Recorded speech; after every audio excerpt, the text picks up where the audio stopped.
Good day, thinkers, thought leaders, progressives, and dreamers. I'm Craig the Writer Stewart, and this is So Much to Say YouTube TV. These are my thoughts in my voice on black shit, white shit, gay shit, and everything in between. So Much to Say YouTube TV is the place that you come to learn and grow, because we discuss socially relevant things mixed with a splash of humor. If you know you have tissue paper feelings, this probably isn't the channel for you. But and however, since you're here, I just need for you to do two things. Hit the like button, make sure you hit the subscribe button, and turn on that little bell so that you get the notification every single time that I go live or upload something new. I'll see you soon. Bye. He get on, he cuts the fool, he talk real shit, bitch. We laugh, we cry, we have fun.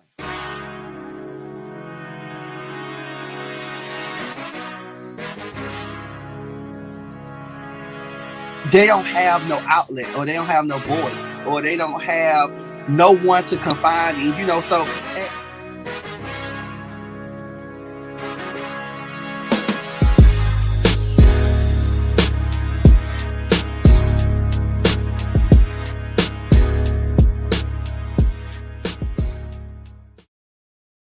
When I released my first book, I remember thinking very heavily about Elon Harris and how he did it, how he managed to reach millions of people around the world through his work, and how I would do it. His readers became my readers. I write because it's my passion. I write with black people on my mind and black gay men in my heart. Toni Morrison gave me the courage to say that out loud. Yes, I can write about white people. White people can write about black people. Anything can happen in art. There are no boundaries there. I could write about anything, anyone, but I choose to write about our experience. And I spent my entire writing life trying to make sure that the white gaze was not the dominant one in any of my books. Book of Jewels is my love letter to black people. It has nothing to do with who reads the books. Everyone, I hope, of any race, any gender, any country. Book of Jewels is 11 of the biggest life lessons that I've learned to date, and the stories behind those lessons. Book of Jewels is available now on Audible, all e-readers, and Amazon.com. Visit www.craigthewriterstewart.com for more information.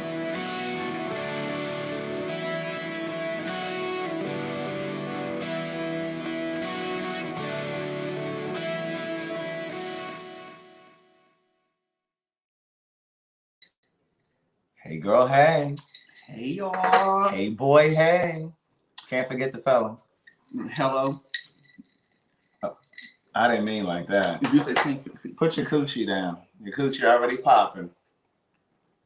Good day, thinkers, thought leaders, progressives, and dreamers. I'm Craig the Writer Stewart, and this is the Facebook and YouTube live versions of So Much to Say. You should know it. These are my thoughts in my voice on black shit, white shit, and everything in between. Bitch, do you see this lightning? Lightning or lighting?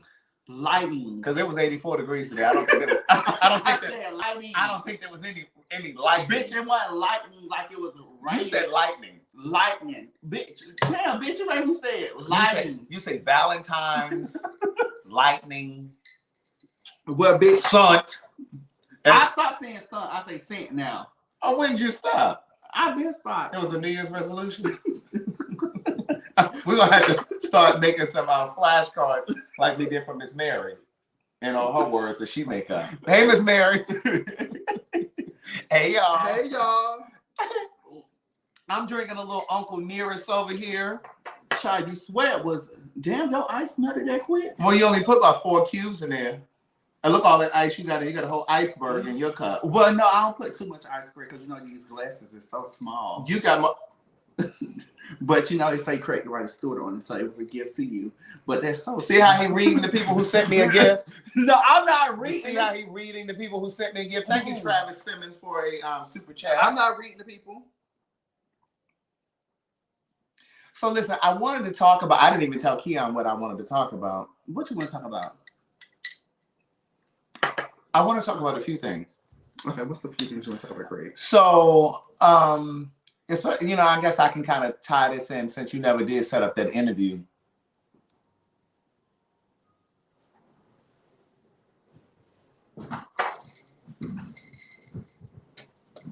On that note, girl, what my bag is? Now you can't. Where put my purse? You can't. It's time to go. Where put my purse? It's time to go. Right. We got all this light and stuff around here. Honey. First of all, you can't leave with my glass. Oh, now I got some plastic cups I on see you. you some more. It's time to go. What a plastic cup at? Look, since you never did my you interview. don't start no bullshit because you started bullshit. I'm not in the mood. Look, I'm not in the mood. Right. Shit. But no, so I wanted to Craig, talk. I got my coochie cutters on today. I see. You had yours on last week. You got these from H&M. Mm-hmm. I got them same ones. Look, baby. Mm-hmm. Little sweat shorts.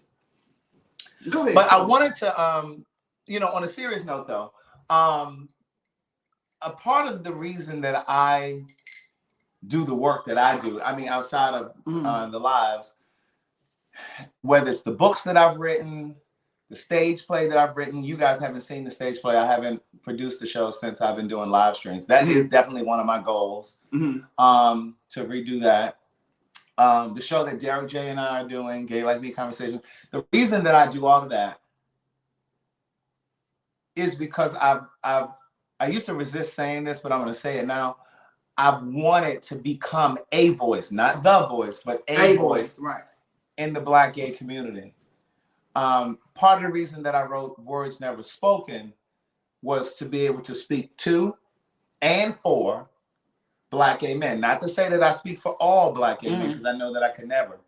And the reason that I wrote One Thing for Certain, Two Things for Sure is so that I could speak to and for men who are bisexual. They may be in relationships with women currently. They may be married to women or whatever. So I've always wanted to be a voice for that segment of the population. And so with that said, a friend of mine called me the other day and said, Craig, what is going on with the kids? And when we say the kids, we're talking about people in our community. The gay community. The gay community. Right. What's going on with the kids? We really need to talk about mental health, mental struggles, mental health struggles, because there have been several guys that he and I know that have died in the past few weeks. And you're younger than I am. You're 27? 7. I'll be 28. Right. So you're in a completely different generation from me. And so I just feel, and I've always felt like this, even when I was your age, I had friends that were my age. When I was your age, I had friends that were my age. And I always felt on some level there was a sense of responsibility that they had, or that they should have assumed, but they didn't necessarily take on that.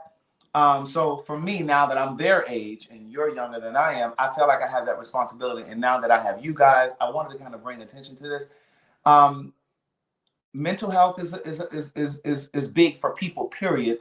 But when we're talking about Black men, and then you break that down to Black gay men, that's a whole nother subculture.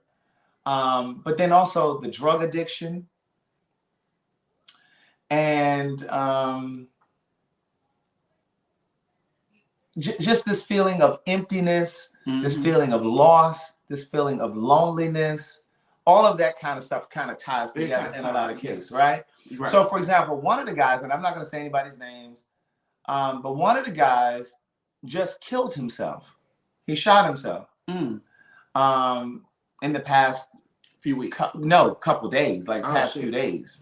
And like I've seen it all on people's social media. I did not know this guy personally. I used to see him from time to time, either at the gym or, out and about in Midtown or somewhere. He shot and killed himself. And now, like I said, I did not know him, but from the outside looking in, he always seemed to be like a person that seemed to be in good spirits, right? And not to say that it has that depression, and I don't know if he was depressed or not. I can't speak to any of that, but I can't say that. But something had to have been going on in order for him to kill himself, to take a gun and shoot himself, right?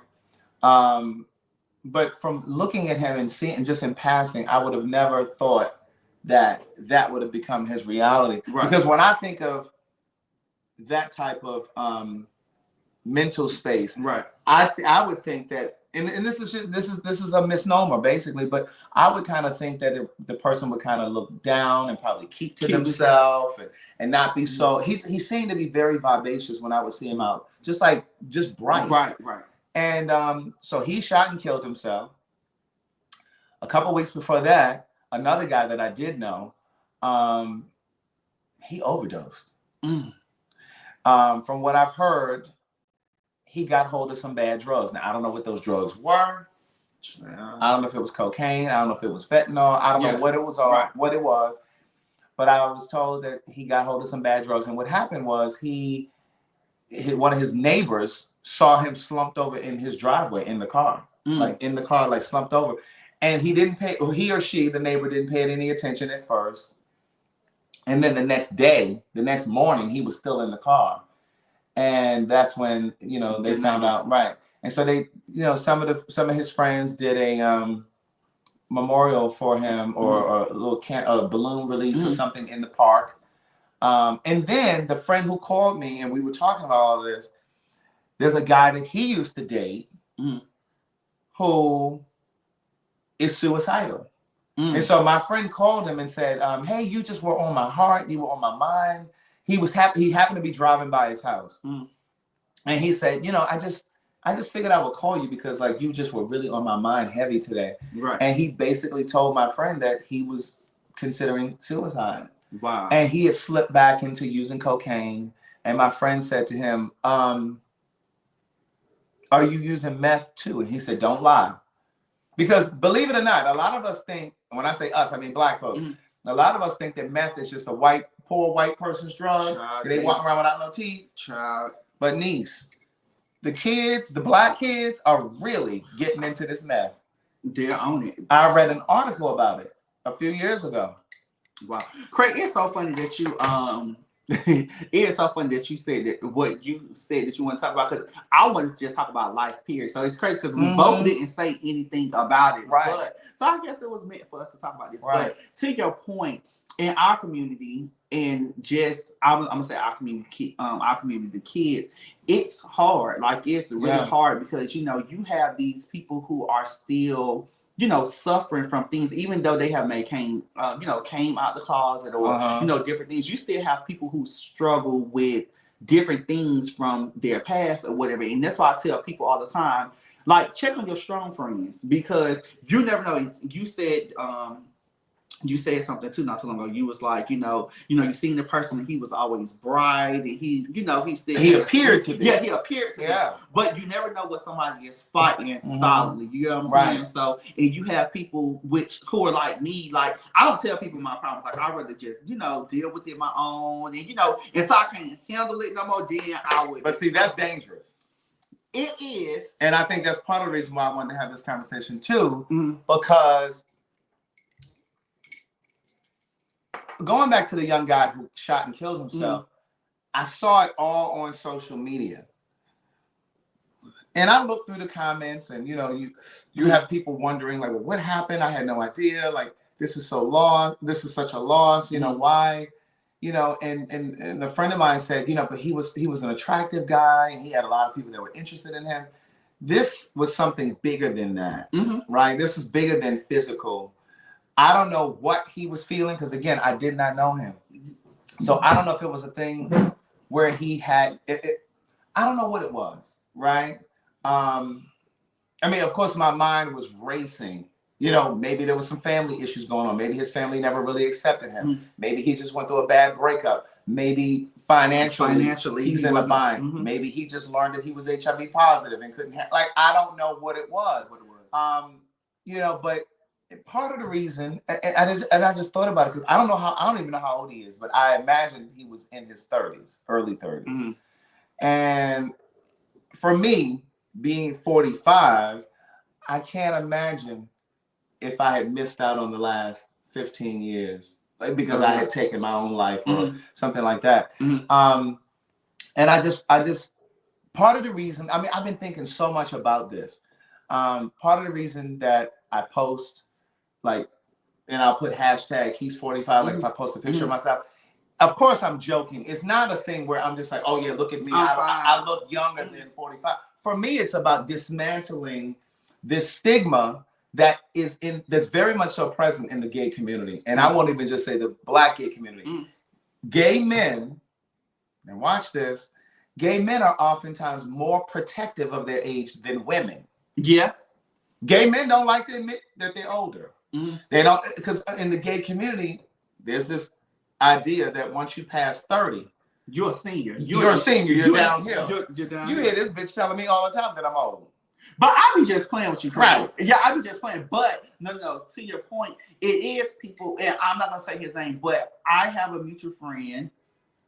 Well, I have a friend that has a friend, and he's 40, and he always say, but he does look good for his age. Yeah. But he always like, I'm 40, and did this, and like with you say, yeah, hashtag I'm 45, or I'm 45, and you say it in a way of like, kind of like encouragement a little bit, but him, it's like he said in a way of like he has low self-esteem or some way, like he always, first off, you don't have to always bring up your age. You get what I'm saying? So when he's really not secure. So he it's like he said he's trying to reassure himself. Yeah, he's trying to say it in a way like, okay, I'm 40, but like, oh, so people say, oh, damn, you look good to be 40. So that make him feel good that somebody is saying it. So it's just like, you have to watch things like that, because to me, that's a sign of like low self-esteem, or, not really too confident in yourself or whatever. So I get the difference what you're just trying to say. But that's one of the things that I aim for when I post my age. So whenever I'm posting my age, it really is about that. Because when I was turning 30, I had a friend that I'm no longer friends with because of some of what we're talking about. He had a drinking and substance abuse problem, and he never acknowledged it. I write about it in my first book. And for those of you that read it, he was one of the headbrinks, and he used to drink excessively. And I remember there was an incident where he drank so much that he blacked out and he fell out and he busted his head. I was out of town, and a mutual friend of ours called me and said, hey, this just happened. We need to call his parents. They live in another state. I was the only one that had his parents' and sister's phone number, because at that time, I really felt that it was important, because we were all in our 20s. Well, actually, by this time, we were 30s. But when we were in our 20s, when we first became friends, I thought it was important for us all to be able to get in touch with one another's parents. So if something happened, because we all were transplants. We all were here from somewhere else. And so I was like, listen, I'm going to get your phone number for your parents. You take mine. Y'all two exchange parents' phone numbers. So if something ever happened, we knew how to get in touch with somebody's family. And so when this incident happened, we were in our 30s, and I contacted his sister and said, listen, this is what just happened. He fell out. He's over at Piedmont Hospital. And, and so they flew here the next morning. Well, because I was the one who called his family, he punished me by becoming even more secretive. So like he became more clever in the way that he would drink. He would drink at home. And if we were going out to eat or something like that, he would maybe just have one drink in front of us. But he had already tanked up at the house. And we knew he was drinking, because when he would come around us, we could smell the alcohol. Like, it was just getting to that point. And then he had graduated to cocaine. And so eventually I had to part ways, because that just wasn't my world. I kept trying to be there for him, to be a support for him, but it just became so toxic. I had to just go my own separate way. But all of that to say, when I was about to turn 30, I'm exactly 6 months older than he is. I'm May 4th. He's November 4th. So exactly 6 months to the day.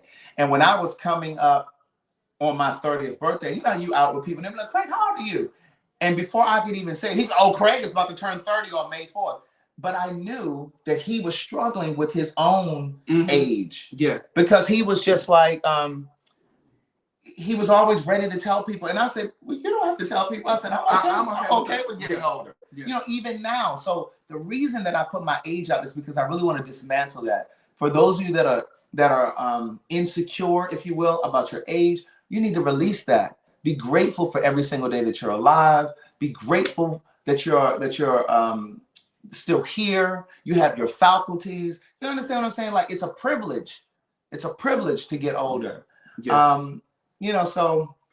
But to Craig, you know, a lot of people go to alcohol, and I know a couple of people that was really close to me that went to alcohol because sometimes they haven't got over childhood trauma or things that have happened in their younger years or things that have happened here in life itself, you know, in their upcoming years. And, you know, they go to alcohol because it seems like that's the only way to wash the pain away. You get what I'm saying? Or wash the trouble away. So it's not really, I see people coming and saying, you know, mental health, then, you know, a lot of people go to mental health for drugs. But sometimes that is the only way to cope with things that have because they're trying to escape. They're trying to escape, but also, too, a lot of people don't have an outlet. You know what I'm saying? Or they don't have a way, no one to go, or a person to just really sit down and talk to without being judged. Or, now, you have people that you can go to, so let's go back to what you said a moment ago. You always keep it to yourself. So why do you do that? So I think in the reason why I keep things to myself with certain things, I'm not gonna say everything. I do have those one or two people that I will talk to and go to, but you have those people who, and I always say this too, I'm the type of person, like, I don't like and it's like asking people for things, or, you know, just going to people. I don't like for nothing to be thrown back up in my face. Like, sometimes you have people that are use things against you as a weapon. Like, you know what I'm saying? Like, you can. Well, then those aren't the people that you should go to. Right. You need to find somebody else that you can go to. That's why I said I have those people that I do go to. But for me, I just always had this thing up or thing to myself where I can deal with it myself. I know how much I can take. I know how much I can put on my shoulders. So I would deal with things in my own way. And, you know, I find a release through, like, and we talked about this before, like, you can find a release through, like, music or, you know, just different things, or like an outlet. Like, you may go to the gym to release your stress and stuff like that. So those find things, a therapist. Yes, a therapist. And, you know, sometimes those things actually work. They do. You know what I'm saying? And it just works. So you just have to find your time, or you have to find, you know, everybody is not meant to go to a counselor. You know, everybody. And then another thing too, people bash people going to counseling. Like, you know, you don't need to go to counseling. It's fine. You can deal with yourself. So people have it's like the comment that we always say, where when people always say, tell little boys, stop acting like a punk, stop acting like a little girl, stop crying. You know, so one, we're gay men. Two, we're taught not to show our emotions. And as boys in general. And then three, you're dealing with different things. So how am I going to tie all those three things up into releasing it out? So it's I say the same thing. That scenario plays true even in relationships. I've said to my women that are watching, we have to change the way that we raise our boys, because for the women who date men, and even for the gay men that date men, we can't expect a man to emote in a relationship. Right. We can't expect a man to express himself, express his feelings in a relationship as an adult when he was taught as a little boy to suppress it. Stop crying. Stop being a wimp. Toughen up. Like, you're taught, you're conditioned to believe that that's wrong. You can't expect a man to wake up and be 30 or 40 and then all of a sudden he's releasing, right? Like, that's just not realistic. And you know what? But you got to be careful suppressing that stuff and holding that stuff in, because I believe that it manifests in your body. It does. It will show up as cancer. It will show up as a heart attack. It will show up as a stroke. Like, I believe that it will manifest in your body. Yeah, and you know what, Craig? You know, for a long time, and Laura, this is gonna be your first time seeing it, but for a long time, you know, even to when, like, just growing up, like I always say, you know, I always keep things, you know. So for the first time, I actually did counseling. When? I did counseling last year, matter of fact, coming up into the new year, because of the simple fact is I think that I had held so much in, and there was no release out. Do you get what I'm saying? So you gotta think about, you know, breaking my leg, COVID, not being, it's like, you know, my life was changed because I was so used to doing different things. And you have said this, well, other people have said this to me too. No, you go and give me my credit. Well, you have said this too, but also too, I think that I had gotten so used to carrying everybody's weight, or just everyone around me. Like, so everybody will come to me and say, bitch, I need this advice. You're a dumping ground. Or could I? Yeah. And you have no way to release it. And I have no releases. So I think I had my problems and everybody else's problems on my back. So it was just like, who could I go to release this? And yes, you have a partner. Yes, you have your close friends. But sometimes you just need to talk to somebody who don't know. Sometimes you need to go to Jesus. Yeah. Look, I talked to him too, but I think that's what you need to. That need to be your first stop, right? But I think it was just a point in time that I just had to release it. And I think it really helped because you learn different things, and they teach you, or they go into things that they have a way of bringing the past, pulling it out, and pulling it out. Yeah. So it was a great lesson for me. I think it really taught me a lot. Like it really because therapy isn't really for them to help. It's not for them to give you solutions. Mm-hmm. It's for them to give you the tools so that you can uncover it for yourself. Mm-hmm. With that, what you just said a moment ago, I have a friend who's like that. She is the bone collector. Mm-hmm. Like everybody goes to her. Like everybody in her circle, they come to her. And she keeps secrets. She holds the secrets. Like she is the person that when you give her something, it's not going anywhere. And that's how she's a vault. Yeah. Right? Yeah. But on the other side of that, she has no way to release it. And so she's carrying, and I said this to her, I said, you're carrying so many people's pain. And, because there are times that I'm talking to her and she would just break down because she's carrying such a heavy load. Yeah. And because she loves her friends and her family so deeply, and she's trying to help them find solutions. And, and it's just a lot. Yeah. So with that said, like part of the reason that I wanted to do this conversation tonight is because there are so many people in general, but I wanted to highlight that there are so many Black LGBTQ plus men, I don't want to just say gay because you may be bisexual or whatever, that are struggling and they don't know where to go. They're feeling empty, they're feeling lonely, they're feeling unloved, they're feeling like they're in a very desperate. Yeah, and it's not only just the gays, correct? No, it's not. It's everyone. It is everyone. It's women, it's men, and like you said, it's everyone.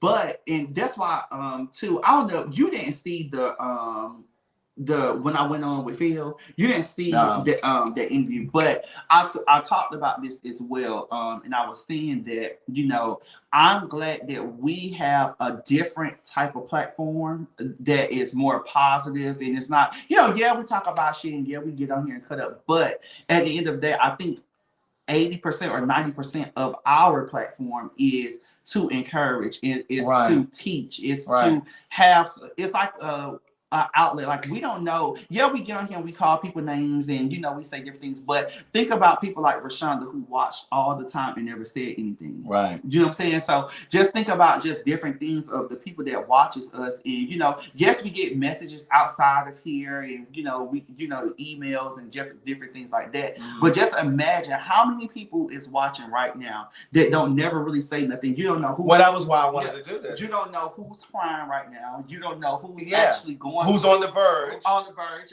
of suicide or taking that first dip in the cocaine, you don't know, meth or you don't know who's drinking right now. Yes, we drinking, we have social, or occasionally drinks or whatever, but you don't know who is turning up a bottle right now every night because they're washing with the face. They don't know who they don't know who to talk to and everything. So it's a lot on people, and I tell people all the time, like, at a young age, I think I dealt with a lot of stuff that people my age wouldn't really deal with, or I have experienced life situations that people wouldn't deal with that's my age or whatever. Even hell, some people that's even older. So I encourage people, and I tell people all the time, like, talk to somebody, or just let it out, or go somewhere where you can laugh, you can cry, you can scream. You can just do anything, because it's hard on people. Like it really is. And I know for a fact I'm not the only one who holds things in. I know I'm not the only one.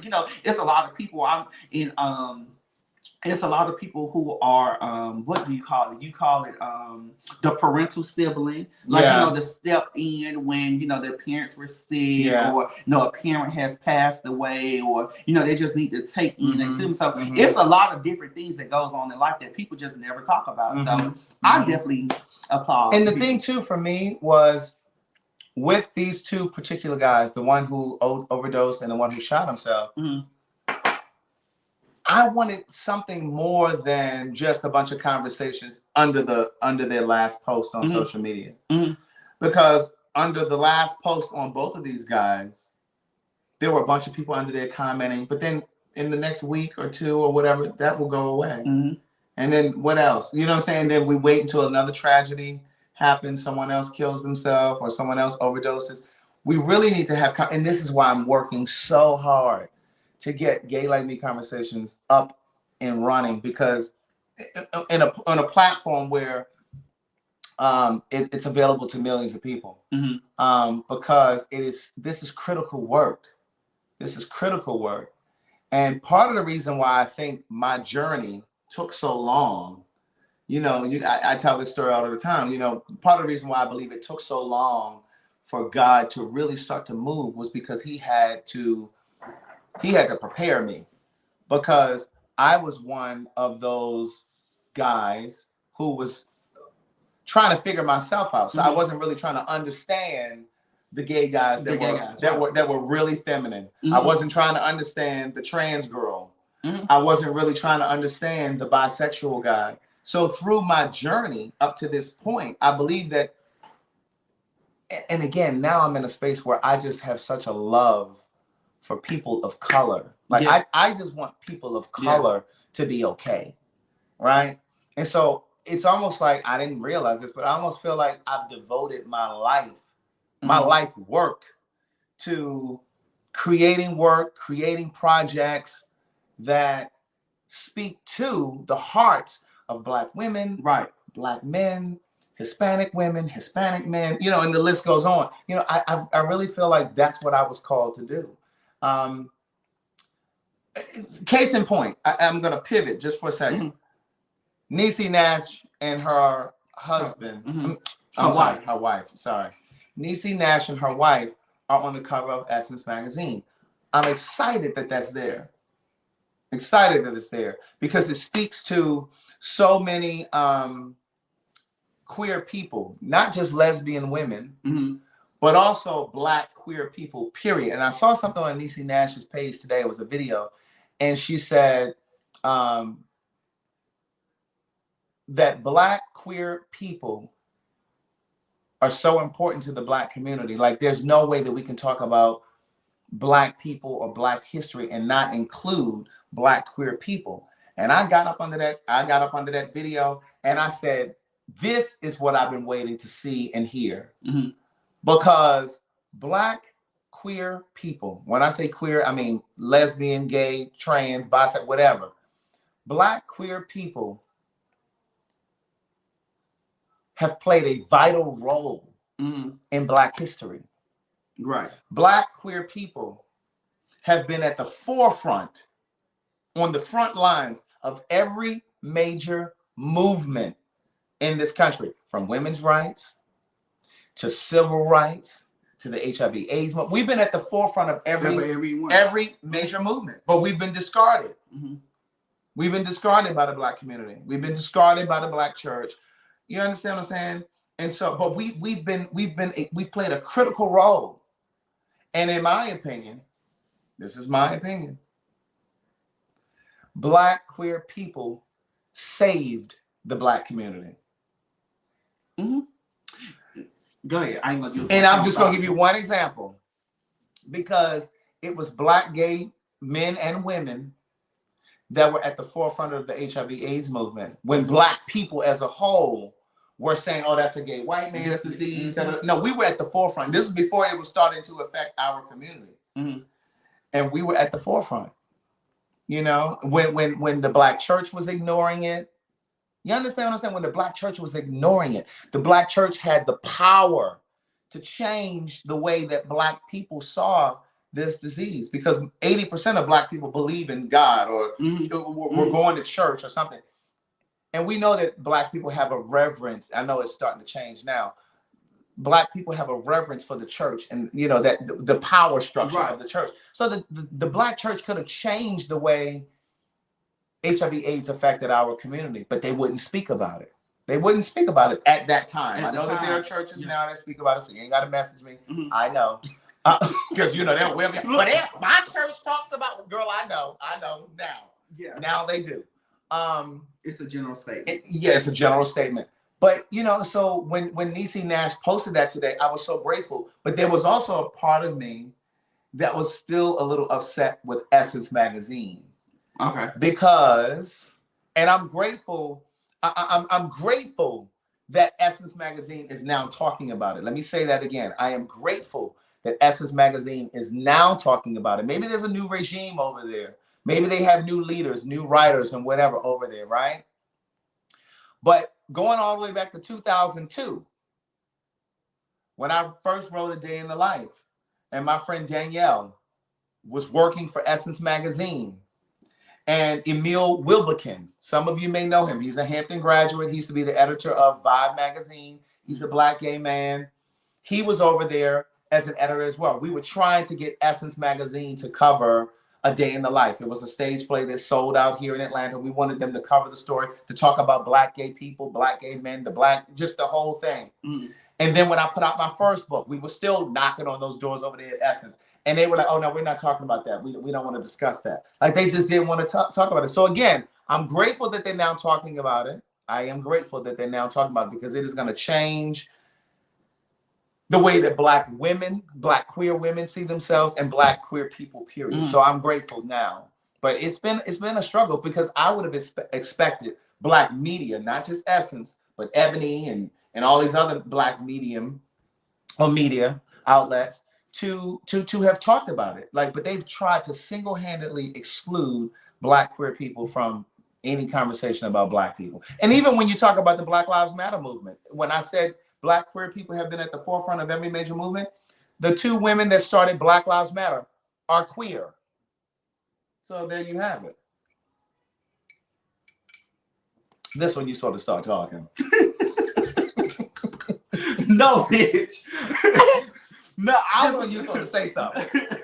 No, bitch. I had started thinking back, bitch. Like, when you said that, I'm gonna tell you what it took me back to. It took me back to when I went to March on Washington. It instantly took me back to. So, bitch, I had to went back to actually marching real quick, because you see these things and in history and everything, but to actually get out there, I'm gonna tell you what really touched me, because it was a lot of young folks out there, but what really touched me was, as we were marching, it was so many of the older community that were out there. I'm talking about, Craig, it was people out there with their canes and everything. Yeah. And this wasn't their first time doing it. So just to see them, it was just like, oh my God, like, just to see how many people really came together for that or whatever. So it kind of touched me. So when you just said that, it took me back there real quick, because I was just like, damn, I was able to witness and be a part of something that we were taught in school. You know what I'm saying? So that's when you just said that, it took me back real quick.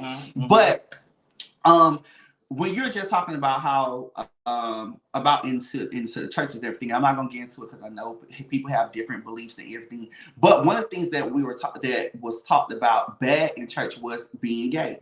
So that's why a lot of people didn't come out, and that's why. So just imagine if you're being bashed, and this gonna tie into what we were talking about earlier with just the different people that were we go back to stop acting like a punk, stop acting like a girl. And then you have these people that are in church saying they're going to pray the demons away from us, or they're going to pray this off of us, or just different things like that. How could I feel comfortable? How do you want somebody to be comfortable with coming in and talking to you, or you supposed to be leadership, or you supposed to be a role model? How do you supposed to just come in when you're really talking down on us? But now, things have changed a little bit, where in some churches, I'm not saying it's not out there, but I am glad that we have these people, or these churches, I'm not gonna say people, we have these churches and these pastors that are accepting of our lifestyle. And it's not only just the Black gay men, it's also about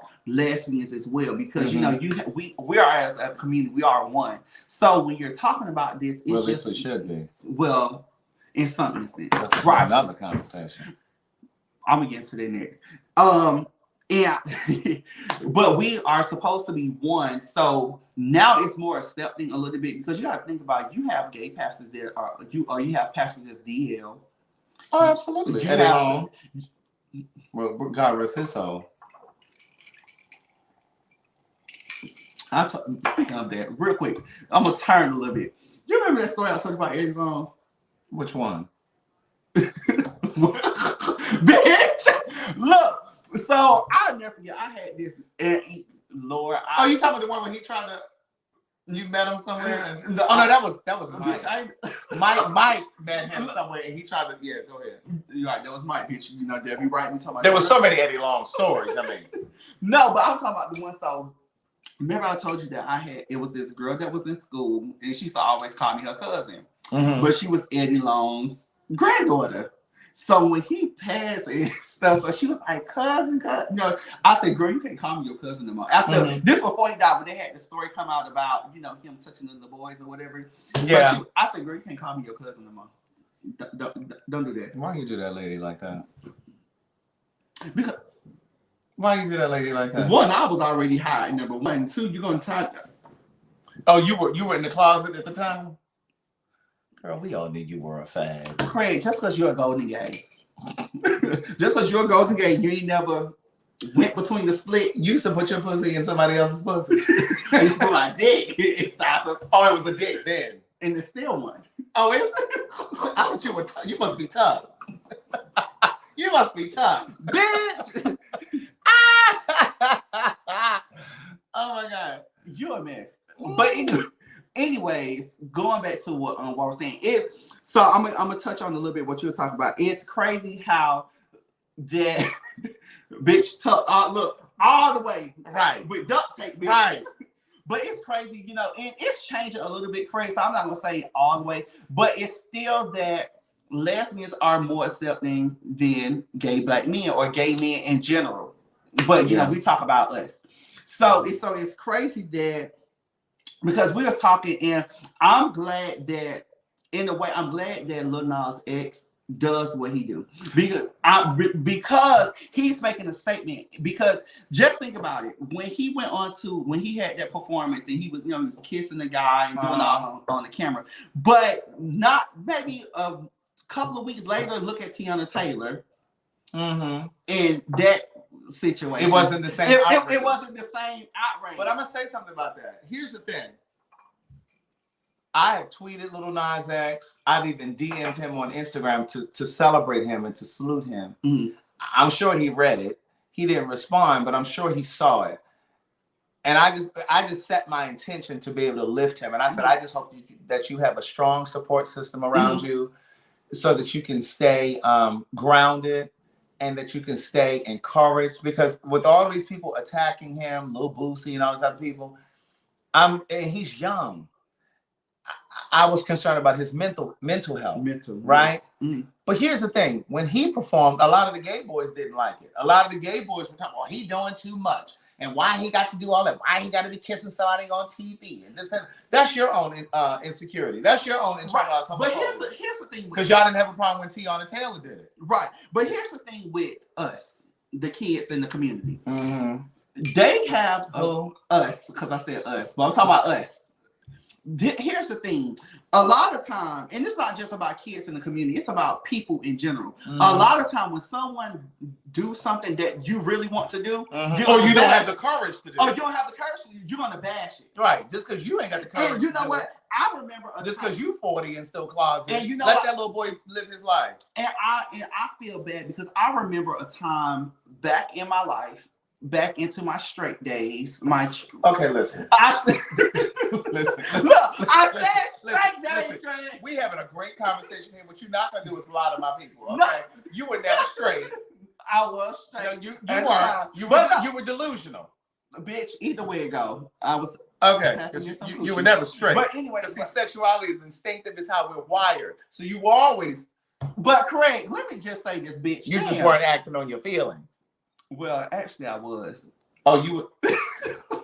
What you said? What he was over there trying to suck that man dick at 14. What I was trying to do, Craig?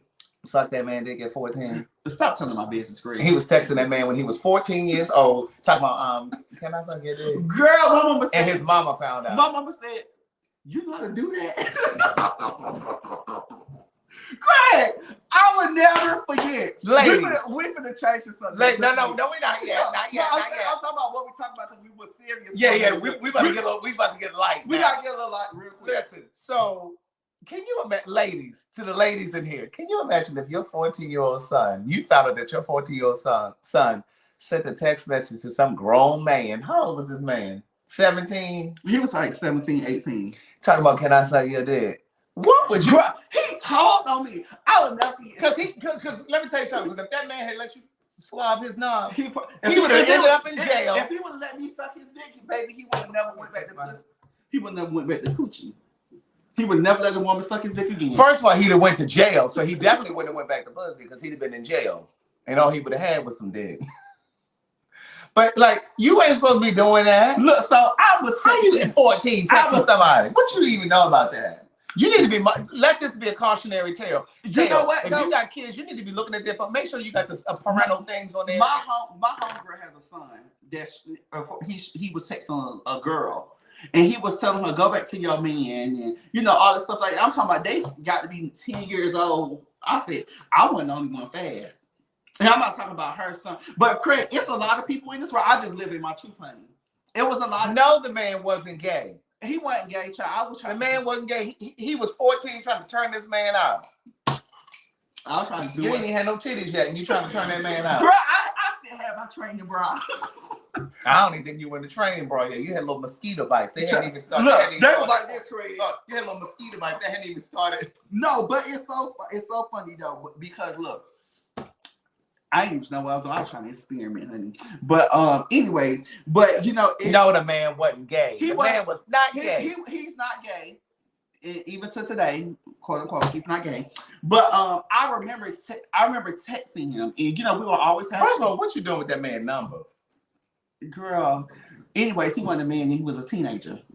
That's number one. Well, he was 17, so he was legal to drive. Well, I was trying to see, because I used to hear the stories what my cousin used to say.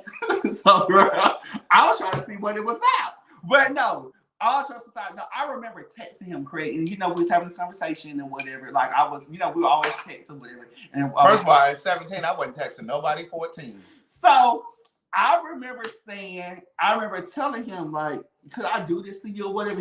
I remember him saying no. Can you do what to him?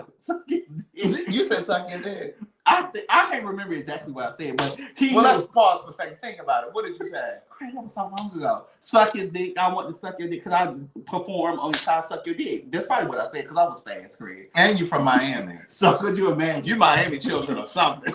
So I was saying, because I asked, well, I'm the type of bitch, I live in my truth. And for those who watch me, they already know.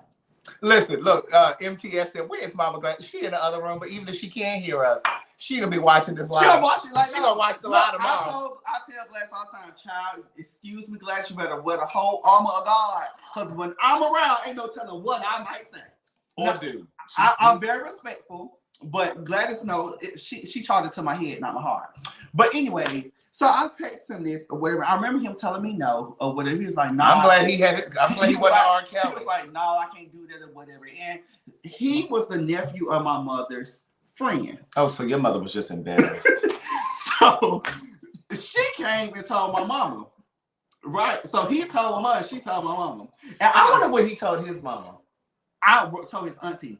I wonder what he told his auntie. So you remember, for those who remember, I just showed her. I remember the phone I had too. Y'all remember those Nokia phones that had the flashlight at the top? Mm-hmm. Bitch, I had one of those. And they had one in black and white. See, that's one thing. You didn't need to have that at 14.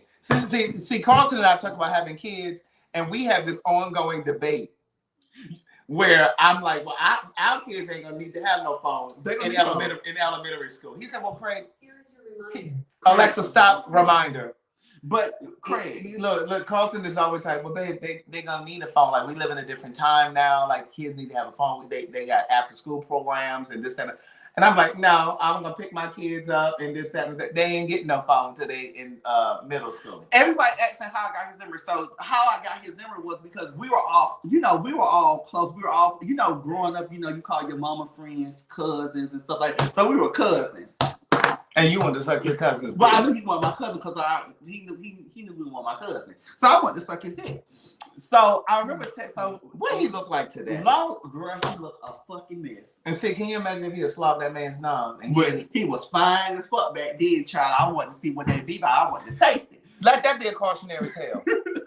Just wait a day. Ladies, gentlemen, you may be interested in somebody today. Give them a few years. They may not look like nothing. Baby, how do y'all high school sweethearts look? How do y'all high school crushes look? But anyways, Craig, let me finish telling the story before you fucking finish. I kind of want another drink. Pause, man. Let me see. What you drinking? Oh, you drinking the Jack. Oh, I'm gonna have to buy a whole nother bottle. He done drank all the Jack Daniels. I ain't drank all the Jack Daniels. But anyway. Anybody that work for Jack Daniels in here? Please. Send over some Jack Daniels over here so I can have it. Y'all know I'm on the fixed income. But right. I'm on the fixed income. Oh, girl, Child Siri be listening.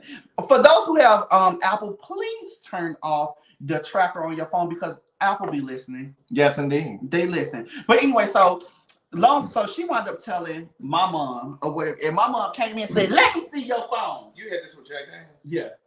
Okay. I mean, ginger ale. Yeah. My mom said, "Let me see your phone," and I'm like, "Girl, what you want to see my phone for?" What you?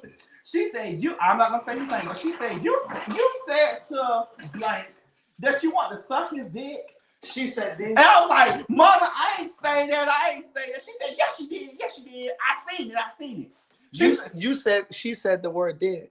She said, "I'll never forget." This part stuck in my head. You see, he done drank all of the Jack Daniels. No, your company. No, you the only one. You the only one to drink this. But anyway, I'll never forget. She said to me, she said, "You know how to do it." It's like she went back and played. She was interested. She said, "Look, Craig." It's like she clutched her purse. She said, "You gonna do that?" Bitch, if I would have said yes, she'd have dropped like a fly, bitch. No. I said, "No, what are you talking about? I ain't say that. Now, meanwhile, she knew you were a punk then. So when did you come out of the closet? At 21. So you waited another whole 8 years. Gay men, take note. You waited a whole another 8 years and your mama knew you was a punk. Baby. Why'd you stay in the closet for another 8 years? She knew because, at 14 because I always tell this, and for those who've been watching me for a very long time. Ain't nobody been watching you that long. Yes, they have been watching me for They ain't been watching that long. Yes, they have. What's the story? Get off the comment. Look, so the reason why I waited so long to come out is because I told you back then I didn't want to fuck up my money.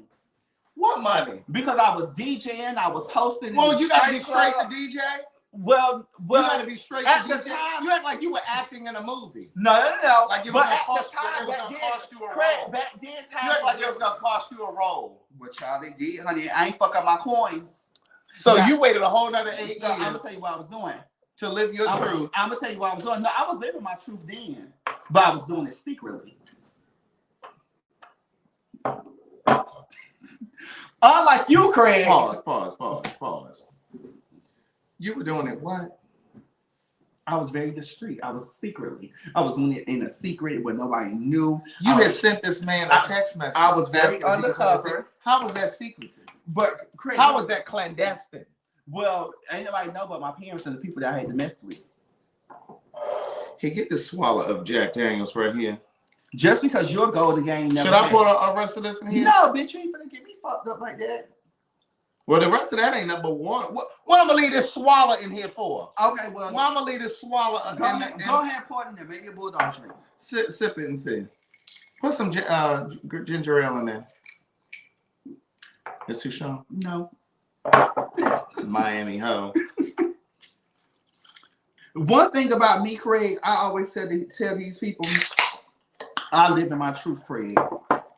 Everybody have had their whole days. Mm-hmm. You had your whole days, Craig. I sure did. I write about it in words never spoken. But anyway, visit www.craigthewriterstewart.com and get you an autographed copy, but you can also go over to Audible and download the Audible version, or break out your Kindle or your iPad or whatever kind of device you have and read it on there. Craig, but you know what though?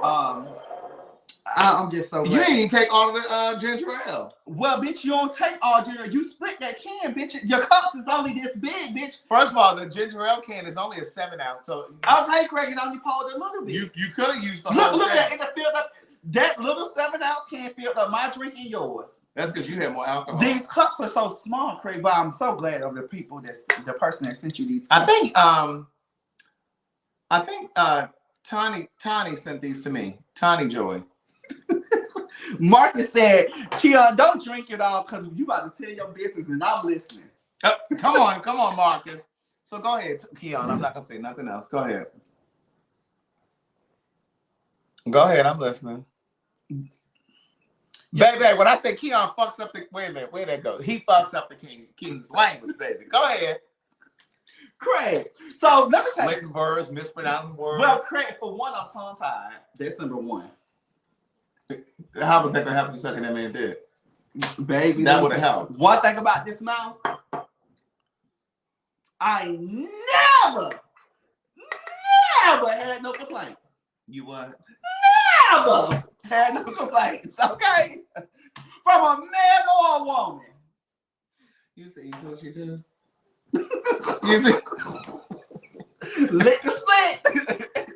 you say you coochie too. And then you know how they got the little splitters at the top. I was very experienced, honey. I ain't never had no complaints, Craig. Let me tell you, anybody. So let me ask you, now that you are part of the bottom community. I'm just playing. But now that you are a part of the community, have you ever had moments where you like fantasized or wanted to experience being with a woman again? No. No, the answer is no. No, Craig, I will say this though. I have had a time where I said, I just wondered. Like, you just be, you'll say self, yourself say, wait, what happened? You say self, and yourself say, and you get to talking. You just talk to yourself. Mental illness is real. You talking out loud to yourself? Now, I definitely talk to myself. Bitch, as long as you don't answer. Right. But you answered because you said, Girl, what you say? Look, but no. I said to myself, look, Aaron said we're not body shaming. I am not bottom shaming. I was not bottom shaming. Look, go ahead. But somebody said Keon said he's fluent in speaking in tongues. Woo! Baby. Look, but no. Bitch, what we talking about? I got some ginkgo biloba pills over there for memory. Go on over there and get you something next to the goalie gummies. No. You were saying you were licking on the clip. Oh yeah. So I said to myself one day, I said, I wonder, will it still get up if I had some click in front of me? Because I really want another baby. And I was like, do I want to do it the natural way, or do I want to adopt, or do I want to ejaculate in the cup? And or do I want to use the little turkey thing, the little turkey booster, whatever. It's not a booster, it's a baster. A baster, booster, same thing. Who said he fucks up the English language? Who was that said he fucks up the English language? Look, but that's what made me different from y'all, because y'all know what I be talking about. I'm gonna make No, that says a lot about them because they understand. No, I'm gonna make a Keon dictionary. I said that earlier. We got words from Miss Mary isms. Look, but no, Craig. No, so I was thinking to myself, I wonder if it's still get hard. He's talking about a booster, like a COVID booster. Go ahead. My God. Or a booster that's still out of stock. Like a booster that, baby, I used to have a booster back in the day. Baby, I told y'all he ain't always been saved. Listen, he ain't saved now. I didn't put all my stuff out here. They know. I love the good booster back. But no, so I just want to know, like, what would I do if I ever had that? Well, first of all, I ain't presenting itself to me. No offense to my ladies, but baby, I have had my share in times of. I'd had my share in times of what? The split. I don't want it no more. Well, that's because. Craig, I just instinctively, I can't believe you're a gay man. Craig, I just can't believe that you never even smelled it. I didn't say I didn't smell it. I fingered it. You just never stuck your. Correct. Baby, let me tell you something. I ain't gonna lie. That's what a golden gay means. Craig, I ain't gonna lie. It felt very good. But it was just something about a man's touch. It was just something about I need. Craig, it was just something about a man. Of a man. Craig, it was just something about that man's touch. It was just something about it. So I knew, let me tell you something. I knew at a young age that I was gay. But he played around till he was 22. See? I played around till I was 21, but I told my parents. You told who? My parents. Parents. I told them that. But Craig, child, I got some. Let me tell you something. I have some stories to tell people. Oh, I know, baby. I always say, Lord, I ain't trying to put myself in the grave tomorrow. But if I was to go tomorrow, baby, I'd have lived my life. I'd have lived a good life. Now, y'all, I ain't trying to put myself in the grave tomorrow. Right. But if something was happening, because for those people who are from Florida and those people who are from Miami, the Miami watchers, it is something about being from Miami. Mm-hmm. You grow up so fast, Craig. Like, it's not nothing to brag about. And I tell people all the time, on top of having to step up and, and I was talking about the parental sibling earlier. Uh-huh. To not only on top of that, but I had very good parents, you know what I'm saying? Uh-huh. But at the same time, not only being a parental sibling, but to just experience life at a young age. Right. It was like I had to, and I'm not talking about being fast, but I'm saying just I had a different mindset than people that was 14 years old. At 14, I was like, in my mind, I was like 21. I was like 20. You know what I'm saying? Mm-hmm. And then now, even to now, we laugh and we joke about it sometimes where I think, bitch, I'm older than what I am now. Yeah. So that's why I think that's why I always. But I think that's the only reason that I can rock with you is because you are older in spirit. Like, I wouldn't be with somebody hanging out with somebody that's 27, but you do have an old soul, right? Yeah. But for those of you who may have missed when we were talking about it earlier, when we said parental sibling, it's the child that's raising, they're stepping in like a parent to a brother or a sister. So that's what we're talking about with that. Yeah. So it's just crazy. It's crazy that you deal with that, and that's why I say I'm not the only one. You know what I'm saying? So it's a lot of people, and that's one of my goals. And people always say, well, how did you get started? And different things. And bitch, I give you your little props and stuff like that. No, I'm saying like I was saying me. What you talking about? Girl, you my parental parent. My child. But for the person who just said, Craig, I thought your last girlfriend was in college. My last girlfriend was in college, but I just didn't. Craig has never. Right. I didn't go to a man. Sure will. Craig, I just can't believe it. You have experienced it. No, you know why I didn't? Why? Because there was a part of me that always knew that I was gay. There was a part of me that always knew that it wasn't something that I could manage or control. There was a part of me that always knew that being gay was instinctive to who I was. So I didn't want to just dibble and dabble and just try it just for the sake of trying. So I just never did it just to experiment. There was a part of me that just knew. Well, Craig, I'm gay, and that's what makes you different. Because again, even though, because I couldn't picture you on top of a woman anyway. Well, girl, I'm sitting here with this ponytail, girl. I don't, and these little coochie cutters short, girl. Right. Put them down just a little bit. They were rising. Y'all know why they rising because you tucked. I ain't tucked, Craig. But what you say about my ponytail? I got a little bun, Craig. What you say about my hair? No. Girl, with this fake hair that you got added in here. Girl, this is my hair, girl. Girl, you got something added in the back. Girl, she hot combed it and she blow dried it out. Girl, it ain't nothing in there. Girl, why you gotta tell my business? Oh, okay, because just because you can't grow your hair. I was talking about you the other day. What were you saying about me the other day? Matter of fact, it was on Taco Tuesday. Talking to who? I was talking about you. So talking to who? A mutual. I'm not gonna say the name, but one of my friends. It's right here in the text. One of my friends have a friend, and he's bald. He's thinning in the middle. Bitch, I ain't thinning in the middle. Shut up, bitch. You thinning in the front. But what I said, she's coming back. Girl, what is it? Let me see. Do it. Let me see. Girl, you got cataracts anyway, so. But what I was saying was, I said to the mutual friend, I said, I have a friend who went to this place and he got something did to his head and it made his hair start growing. Like I say, they put some shit in his head and they moved some stuff around and his edges started growing back. Even though I was lying, but I said his edges was growing back. You see what Scoop said? He's still cute though. Bitch, I can cut all this shit off. They're talking about me. No, they ain't talking about you. He's talking about me because you said something about my ponytail first. Well, if he is, he's still but I don't think he is. Where are you going? What you said on Facebook? No, I'm about to show you, ho, what I look like. Craig, but you know what? Craig, don't you ever get it fucked that's up. bald head. Now I done told that's you when your hair really had thin. Now I done told you before That's when your hair really. Now, I done told you before that I've always been in season. You always with the men and the Craig, women. you're very handsome for your age. I'll tell you that. For my age, baby. Look at that. I didn't play with y'all. So even if I cut all this shit off, you got a headache now?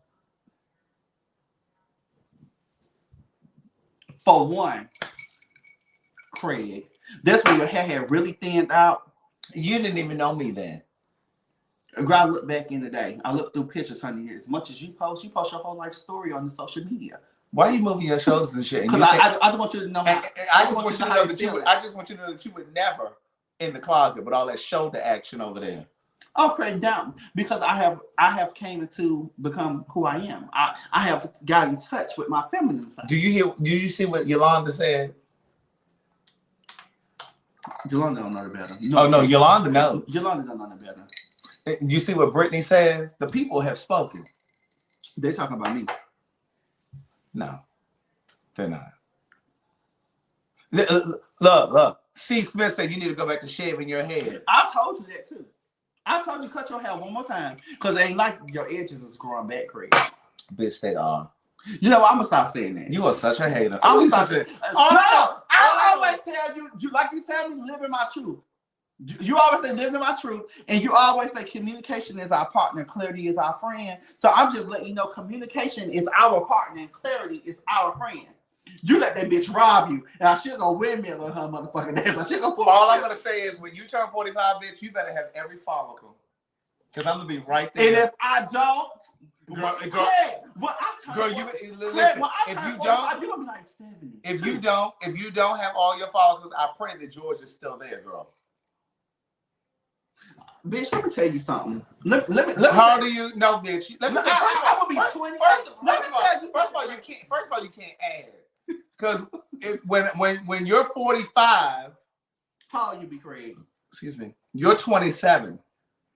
I'll be 28 this year. So add you'll be 46 this year. So put 28 minus 46. It's 18. I already said that. Okay, girl. Okay, so when you're 70, so minus 70. No. You add 18 to my age. She's that Miami school. I'll be 63. When I'm 45. When you're 45, I'll be 63. Great. But when I'm 63, I'm gonna be giving 50. Girl, no, you're not gonna be giving. Okay, you're giving 74. No, when you 45, you look like you about 50. No, well, Craig, let me tell you something. Oh, okay. The way these jeans are set up. Keep on eating that Shake Shack. Girl, just because you start eating leaves not so long ago, bitch. That's why when I'm 63, I'm gonna look like I'm 55. And y'all know I may have a change of heart. Girl, let me live my life. No, you need to start now. You wait until you was 40 something to start living all holy and thou. Excuse me, I was 40. But I've been working. It have not been 5 years since you became vegan. I remember when you thought the motherfucking It will be 5 years in September. No, it's not. No, it will. I'm telling you, it will be 5 years. How it's gonna be 5 years? Bitch, me and you been friends 5 years. I was not eating meat before I met you. You lied because what I got to lie for? Let me tell you why you are not telling the truth. September, it will be 5 years. Craig, no, because I remember you throwing out all the meat at your house. I remember that. First of all, I didn't throw all the meat. You didn't throw it. You ate all the meat until you got to your last one. That's what I did. No, I didn't. So what you did? No, I didn't. We had a storm, and the meat that I had in my freezer defrosted because my power was out for 3 or 4 days. Either way it go, Craig, I was there. No, you weren't. Bitch, you were not vegan with me and you banned. First of all, I'm vegan now. Well, pescatarian. Same thing. Well, no, it's not the same thing. No, it's bitch, correct. You weren't doing all that you was doing. Because, bitch, we was eating at the IHOP and stuff like that, bitch, and you was eating meat. And I wouldn't eat no meat in no IHOP. Oh, girl, what that video is? Girl, what are you talking about? That shit fucking with your brain.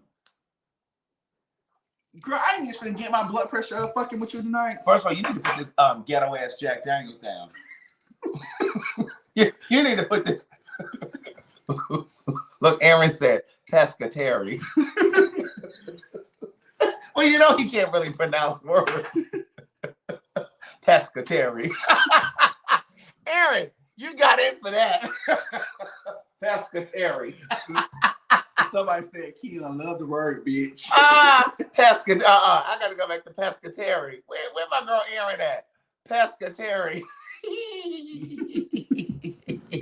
But no, Craig, it'll be 5 years in September that I have not eaten meat. Y'all screenshot my face. He lying. No, fuck your face. Grab it. I hate call a bitch a lie, but when I'm right, I'm right. No, girl, you wrong. So, Craig, when I first coming to Medicine House back in 2017, 18. Bitch, and it's now 2022. That's 5 years. Oh, the bitch can't add. Bitch, you was in 2017. All right, it's 5 years now. But Craig, when we were in 2018, bitch, you was still eating me. Get your shit and go. No, Craig. You started maybe 2000. This bitch can't You add. maybe started. You You said 2017. It's now 2022. What I said was it was 2017, 18 when I first started coming to Madison House. Let's just change the Bitch, subject. you were eating me. Let's just change the subject. Okay, girl, we're gonna change the subject. Let's just change the subject. You got me all loud and shit. Let's Look just at change you, the girl, all drunk and shit. Let's just change the subject. We're gonna change it.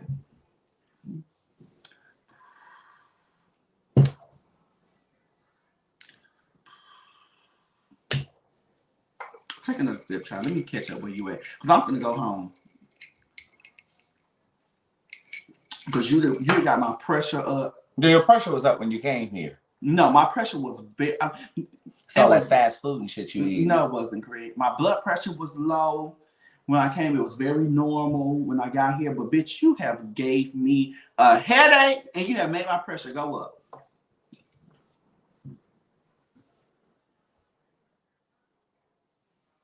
But we're gonna agree to disagree. No, you're gonna agree that I'm right. No, Craig, you're not right on this one, honey. I promise you're not right on this one.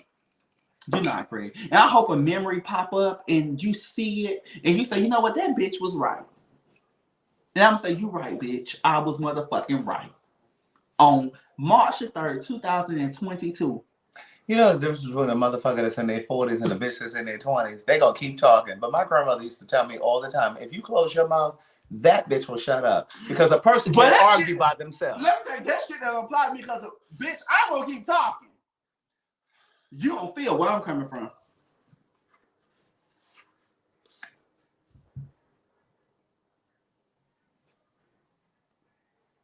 For those who are watching, please go subscribe to my YouTube channel at the Ain't nobody going over there to subscribe to that. At the real KeonStafford. Add me on Instagram, Facebook at the real KeonStafford as well. Ain't nobody going over there to subscribe. We got 689 people. It's 892. 692. It just jumped. Please hit the like button. Please hit the like. It doesn't cost you anything. Hit the like button, niece. Hit the like button. Craig, just like you tell me you're going to keep me living in my truth, I'm going to keep you living in your truth. You ain't got to keep me living my truth. I'm going to live in my Okay, girl. I love you, girl. That's it. That's all. I'm going to think about whether or not I love you. Oh, well, that's fine. Because at the end of the day, the Lord loved me, honey. But you know, Craig, you know, I'm really glad that I came over here because I wasn't going to come over here. Go ahead and tell it. I wasn't going to come over here because I was really in the funk today. Now, girl, don't get the crying and shit because you got this Jack Daniels in you, girl. Girl, I don't want to be commiserating and shit. No, but I really wasn't going to come today for real. Here he goes with his fucking tissue. Do I need to get some tissue? No, girl, you ain't got to get no tissue. I'm fine. No, so for those who are my friend on social media, for those who have been watching for a long time, today is my mother's second year death anniversary or whatever. So when I got up this morning, I had to get it out. Like I really had to get it out because I would say this because it happened so quick and it was very it just happened very, very quick.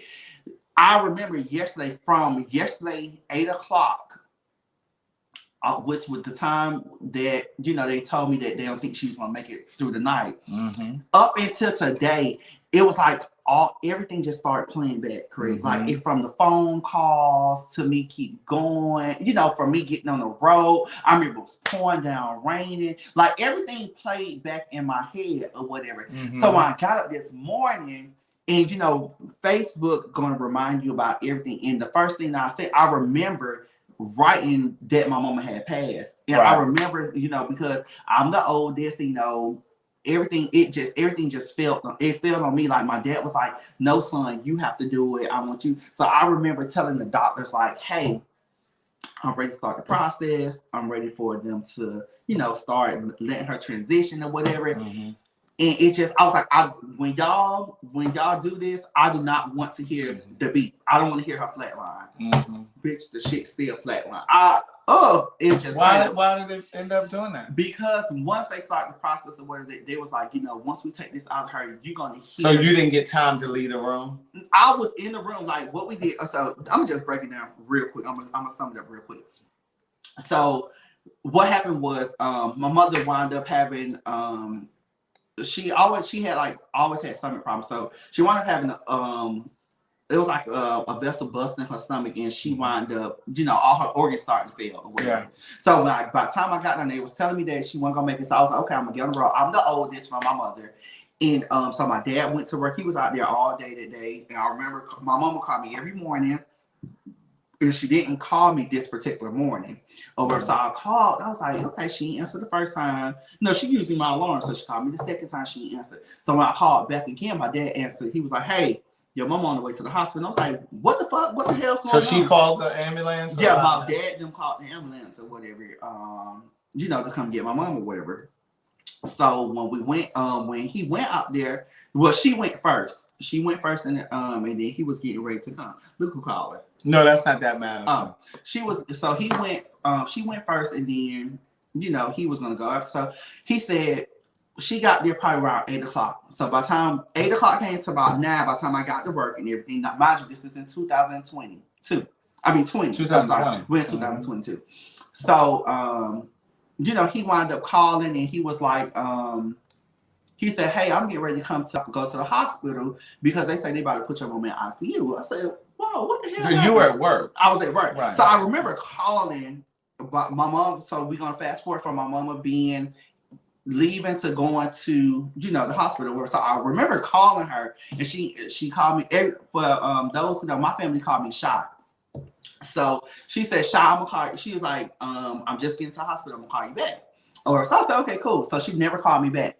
So I called her again, and I said, Mom, what's going on? I remember her saying, Shy, I'm in so much pain. I'm just in pain. She did pick up that time. Picked up. She was like, Shy, I'm in so much pain. I'm in pain. I'm in pain. Here go the nurse. So I heard her give the nurse the phone, and she gave the nurse the phone, and the nurse said hello, and I was like, hey, what's going on with Mama? And when I said that, I remember hearing my mama scream in the background, like she was yelling. The nurse hung up the phone. And it's important to note for those that are listening, Keon's mother lived, what, an hour and a half? 2 hours away. 2 hours away. Tipton. She lived in Tipton. So I called my daddy, and my daddy was like, I was like, Dad, you may need to go out there or whatever. Go ahead. I'm just going to send this. So my dad was like, you may need to go. I was telling my dad, you might need to go out there because something ain't right. So my dad hung up the phone or whatever, and then he wound up calling me back a couple of minutes later. He said, hey, I'm going to go out there because they finna put your mom in ICU. I said, what the hell going on? Like, she was just talking, like, what's wrong or whatever. Right. So he said, I don't know. I'll call you when I get out there. So he went out there. 12 o'clock came. 3 o'clock came, 4 o'clock came. So my dad had to be to work at 7, but he said, I'm gonna leave it. So it was 4 o'clock came, and they came out to my dad and said they want to put something down her throat, the camera down her throat to see her stomach or whatever. So he signed the consent form for that. And then 5 o'clock came. So he said, I'm gonna leave, and my sister, he said, I'm gonna have her, my baby sister, he's like, I'm gonna have her come back out there. So somebody will be out there so they'll know. So I called. I was like, hey, I know y'all can't give me no information on the phone over the phone, but this is, I'm her oldest son. Right. This was going on. So the first person said to me, I can't really tell you what's going on, but if you're the oldest, you need to make your way down here. So I was like, what's going on? Or whatever. So if you don't know, if people in ICU, they usually have a time frame like 12 hours. So this was around 7 o'clock came now. 7 o'clock came, so I called back. I let them, change shifts or whatever. And I called them. I said, "Hey, this is the oldest. I'm the oldest, or whatever." I was telling the person, right. My sister is there or whatever. A different person told me, "Hey, if you the oldest, you may need to be making your way down here." I said, "What is going on?" I said, "Don't worry about it. My sister's out there." I'm going to call my aunt to come out there. I still haven't told my grandma. My dad still don't know. I said, hey, I'm going to call my aunt and my sisters out there. I need them to know what's going on. Baby, it was like 8:12. I called back again. My auntie had made it out there. She said I'm going to leave straight from work. So she went out there.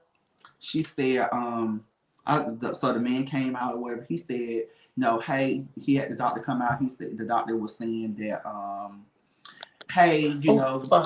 Sorry. Yeah, he was. Oh, that we back. So he was saying, hey, you know, you may need to make your way down here because with her condition, she may not make it through the night.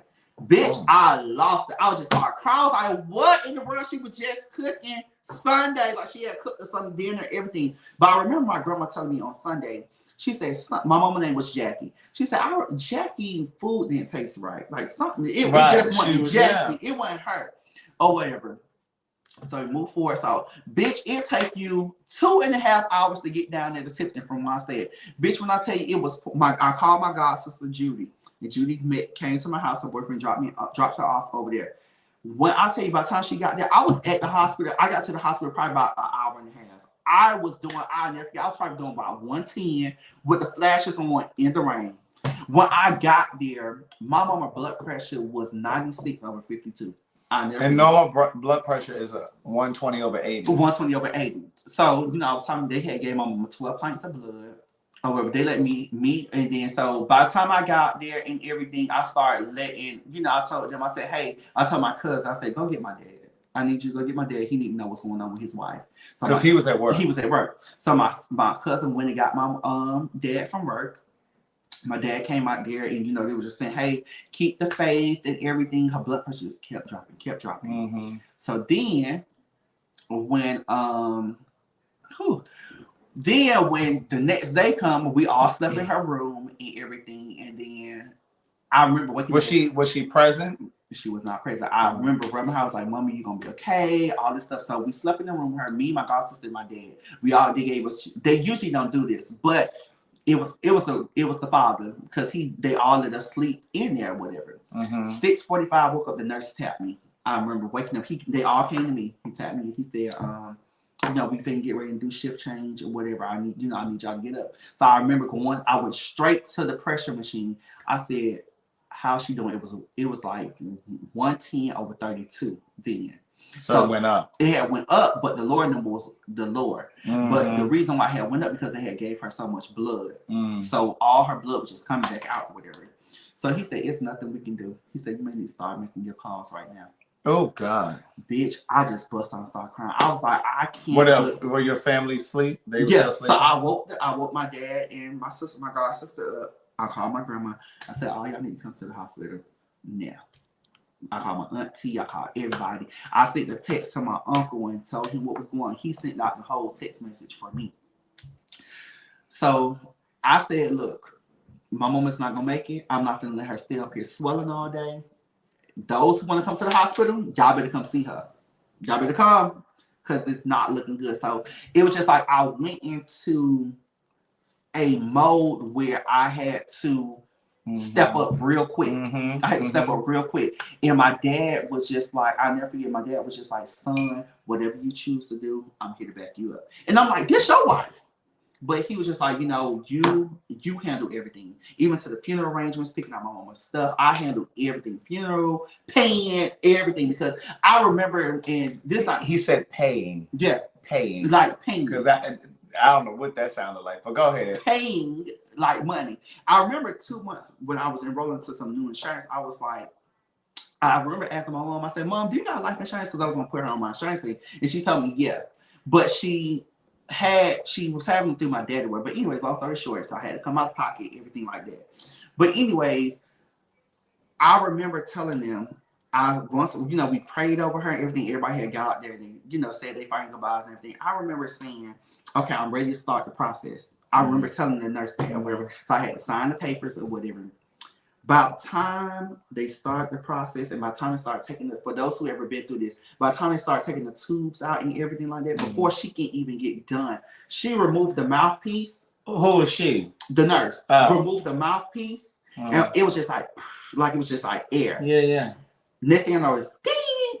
I was like, oh. So she was only alive because of that. She was only alive because of the ventilator. Because she had this, all her organs had to fail. She was brain dead, everything. So the only thing was keeping her alive was the machine. Well, I say that was the worst thing I have ever did in life, Craig. And just to see like, oh, it was so horrible. So today, we're going to reflect 2 years forward. Mm-hmm.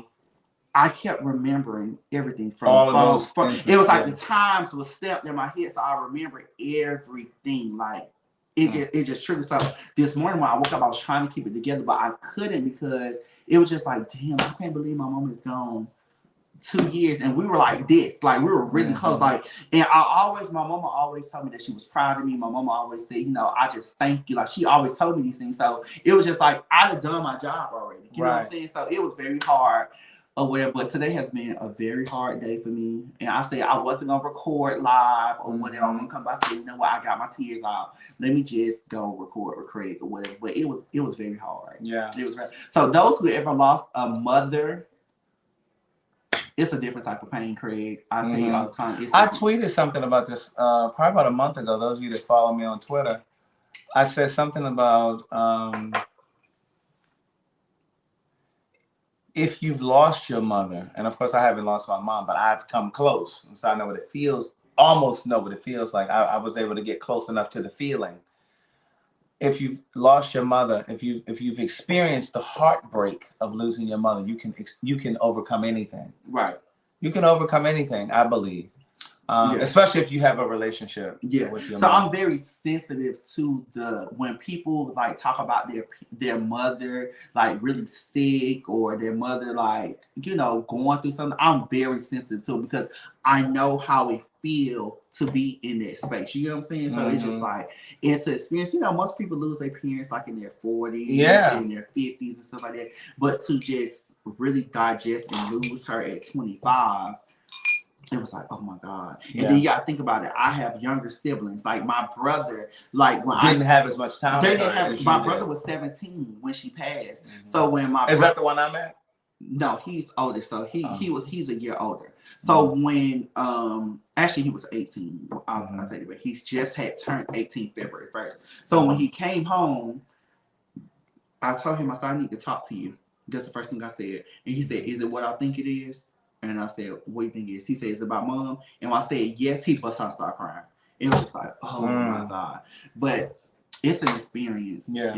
It's definitely something. Craig, I tell everybody, love on your parents, love on your mother while she's here. And even to like George, like, you know, because his mother is battling breast cancer for the second time. And me and her have built a good relationship or whatever. It's so hard because it's just like, oh my God, like I don't want nobody to experience it, but it's life. It's part of life. It have to happen, and it's just like, oh my God, it's really sad. So y'all loving y'all mother while she's here, baby. Y'all hug her, y'all kiss her, y'all do it, even though they get on our damn nerve. But it's so they will get on your nerves. You got a mother that's still here. But no, it is, and you know, if you've lost anybody that you care deeply for, and if you feel stuck, the thing that I always try to say is they gave you everything that you needed to survive. They gave you everything that you needed to continue on. And if you are stationary, you're feeling stuck, or your life has virtually stopped, like you've stopped existing, you've stopped prospering and flourishing and, you know, moving throughout your life in a productive way, just think of how disappointed they would be if they knew that you just shut down completely. They still want you to continue your life. And if you continue your life, that doesn't mean that you haven't grieved them. I think a lot of times people grieve to the point that they're no longer productive because they feel like if they continue on with their life, that's a sign that they didn't really love that person. And it doesn't mean that at all. Take your time to grieve, but death isn't supposed to collapse you. Right. You're not supposed to collapse. I think another thing that really got me, because I didn't have the proper time to grieve. Yeah, because you went right back to work. I went right back to work. Because I was just like... I went right... Even to my boss, he was like, you back at work? I was like, yeah. Yeah, because I said to you... I didn't have the proper time to grieve. But I didn't want to try to tell you how to go back, because I kept thinking like, I didn't grieve like I couldn't grieve like even to like once she passed. Like I think I took like a day or two off. I went back to work. Then I went back down there to make funeral arrangements. Then I came back and went to work. Then even to like going back, I worked all the way up until the day before her funeral, her viewing and her funeral. And so I didn't have the proper time to like really just grieve or whatever. And I think I'm still grieving. And I'm glad I went to counseling too. Yeah. But it's really, really, really hard. Yeah. That's all I'm gonna say. That's it. It's hard. Yeah. Listen, thank you for tuning in. There are 713 people. Right. It just dropped down to 711. Please share this video. Please like the video. It doesn't cost you anything to like the video. Thank you to everybody that sent me a Cash App. I haven't had a chance to look through Cash App. Thank you for those who sent everybody that sent Keon a Cash App. Thank you very much. We appreciate you. Thank you so very much. Please like and subscribe to the channel. All right. Have an amazing night. Have an amazing night. Tomorrow is Fine Nigga Friday and $5 Friday and all that good stuff. I'm going to get my hair cut tomorrow at 2 o'clock. I need to go get mine done. Look, I'm gonna have to shape it up and because this part growing back, but my braids are still fresh, Craig. So what?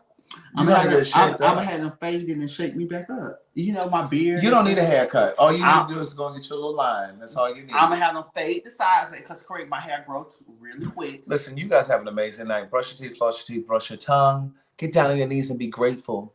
Get down on your knees tonight and pray. Get down on your knees to pray. My man is out of town, so I get down on your knees tonight and pray, and be grateful for at least one thing, just one thing. Two, Craig, because at one, they're able to watch. Well, I said at least one thing. All right. At least one thing. There should be plenty of things that you could be grateful for. Thank you very much, Tranquil Vision, for ordering Book of Jewels. Listen, I posted on my social media a survey because I'm putting together a book tour for Book of Jewels. Please vote for your city, the city that you want me to come to. I put it on my Twitter. I put it on my YouTube and Instagram and Facebook, all those places. Have an amazing night. I will talk to you guys soon. You want to let me host the book tour on certain cities, bitch? What city you talking about? I don't know, Craig. We got to look at the tour, but I'm gonna come on the tour too. You want to let me host it? I'm gonna do the hosting and stuff. Well, what city you gonna come to? I will come to Texas. I think Texas is gonna be my first stop. I'm gonna come to Dallas or Houston. Either one. I'll come to that. You buying your own plane ticket? You may have to buy one. Just one. Or maybe two. No, but I'll probably come to Texas. You gonna go to? I know you're gonna go to Baltimore or Washington. No, I really wasn't planning on going to Baltimore or DC right away because Derek J and I were just there for Gay Like Me conversation. So we definitely do Houston, Texas. So either Houston, Dallas. So for right now, y'all go vote. And I'll definitely be there. And I was definitely thinking about Miami. Oh, that's my city, girl. I can show you the town. And I was definitely thinking about Charlotte. Charlotte, definitely. Well, I'll be in Charlotte. I'm supposed to be in Charlotte at the end of March. What that got to do with what you talking about? But I'll go back. We'll do Charlotte. Thank you, Cynthia Williams, for purchasing a book today as well. I appreciate it. You a mess. Listen, you guys have an amazing night. We'll talk to you soon. Bye.